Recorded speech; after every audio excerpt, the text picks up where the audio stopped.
अरे वा, गोसावळा तर ध्यानस्थ बसला आहे. याच्या बाजूला ही रूपवान सुंदरी कोण बरं असावी?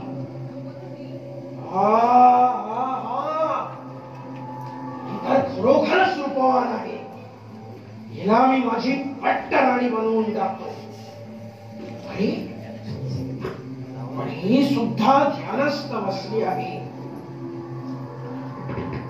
हे गोसावड्या, उघड उघड तुझे डोळे. हे गोसावड्या, उघड उघड तुझे डोळे. काय करावं आता असं करावं की रूपवान सुंदरीचं हरण करावं, म्हणजे मगच हा गोसावडा आपले डोळे उघडेल. हे रूपवान सुंदरी, आता या क्षणाला मी तुझं अपहरण करीत आहे.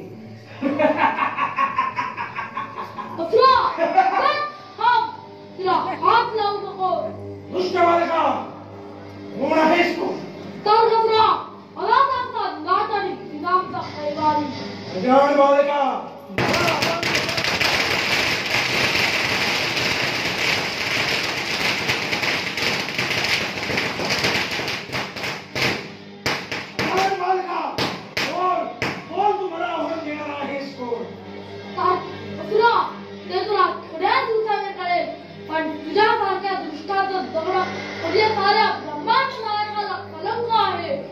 विश्वाची माता समजणारे एका नारीची लग्न करण्याचा डाव मी कधीच सफल होऊ देणार नाही.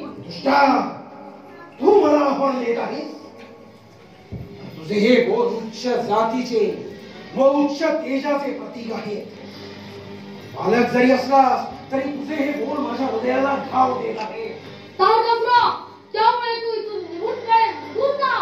काहीतरी याचा परिणाम तुला भोगावा लागेल. नाही, कदापि शक्य नाही. प्रथम या गोसावळ्याचा पराभव करो. या रूपवान सुंदरीला मी माझी पट्ट राणी करेन. तू हे काय चालवलं आहे? तू एका धनस्थ रूपी बसलेल्या स्त्रीचे अपहरण करण्याची प्रवृत्त झाला. धिक्कार हो तुझ्या असूरपणावर. ब्रह्मदेवा, तुमच्या अमरत्वाच्या वरदानाने माझं तपोबल आणखीन बहरलंय. चला, तुला सुद्धा नेस्तावर उतरून टाकतो. अरे दुष्टा, तुला मी अमरत्वाचं वरदान देऊन पूर्णपणे हे काय करावं काही सुचत नाही. महादेव, आता तरी जागृत. तुझ्यावर असं संकट आलं असताना तू नस्त बसला आहेस. ब्रह्मदेवा, हा गोसावळा तर ध्यानस्थ बसला आहे. त्याला तुझं काही ऐकू येणार नाही. सुंदरी, सुंदरी ये. ही अशी माझ्या बाहुपाशात येऊन मला आलिंगन दे. हा पुत्र, आता अधीर होऊ नकोस. तुझी ही मनोकामना मी कधीच सफल होऊ देणार नाही.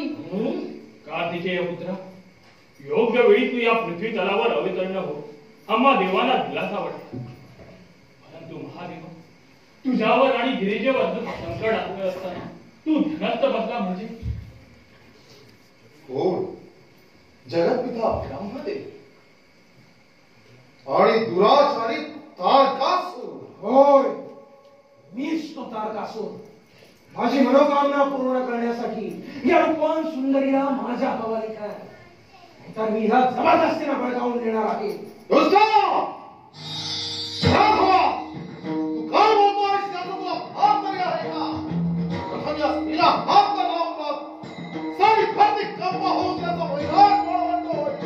नंतर पाहावं जाईल. ही अशी माझ्या बाहुपाशात येऊन मला आलिंगन दे. एवढा असून धर्माचा विध्वस्त करू नको. तू माझं आहे. अरे मूर्खा, तुला मी अमरत्वाचा वर दिला का? परंतु त्याचा उपयोग दुरुपयोग करण्यासाठी दिला नव्हता. ब्रह्मदेवा, अमरत्वाचा वर देऊन तू काही पुण्य केलं नाहीस. या असल्या बोलण्याने विचारित सुद्धा होणार नाही. चला, युद्धाला तयार. शिवपुत्रा, तुझ्या शत्रूचा समाचार घे. पिताजींचा पराभव कधीच करू शकणार नाही. थांब, मी तुझ्यावर शस्त्र फेकून काढतो.